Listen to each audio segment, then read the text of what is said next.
सुहावन बिहान, एक कहानी, चरित्र का भरोसा।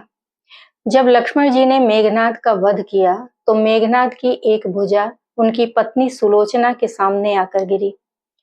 सुलोचना ने कहा कि अगर ये मेरे पति की भुजा है तो स्वयं हस्ताक्षर करके इस बात को प्रमाणित करे। तो कटी हुई भुजा ने हस्ताक्षर करके प्रमाणित किया कि ये भुजा उनके पति की ही है। अब सुलोचना ने यह निश्चय किया कि मुझे सती हो जाना चाहिए, लेकिन पति का शव तो रामदल में था, फिर वो कैसे सती होती।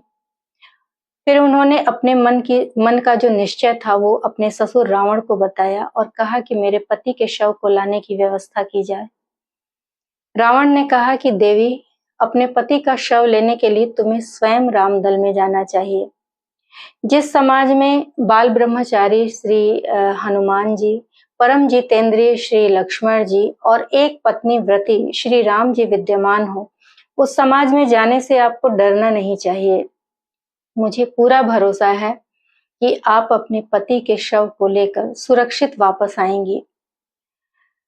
जिस समय रावण अपनी बहू से ये सारी बातें कर रहा था, उस समय उसके कुछ मंत्री भी उसके पास बैठे हुए थे। उन लोगों ने कहा कि आपने जिनकी पत्नी को बंदिनी बनाकर अशोक वाटिका में रखा हुआ है, उनके पास आपकी बहू का जाना कहाँ तक उचित है, और अगर वो चली भी गई तो क्या सुरक्षित वापस लौट सकेंगी। रावण बड़े जोर से हंसा और बोला, अरे मूर्खों, तुम्हारी बुद्धि भ्रष्ट हो चुकी है। दूसरे की पत्नी को बंदिनी बनाकर रखना ये रावण का काम है, ये राम का चरित्र नहीं है। धन्य है प्रभु श्री राम का पावन और दिव्य चरित्र, जिसका भरोसा, जिसका विश्वास शत्रु भी करता है और प्रशंसा करते नहीं थकता है। प्रभु श्री राम का चरित्र इतना पावन, इतना दिव्य है और साथ ही इतना सहज और सरल है कि हमें भी उनके चरित्र का अनुसरण करना चाहिए। जय श्री कृष्ण।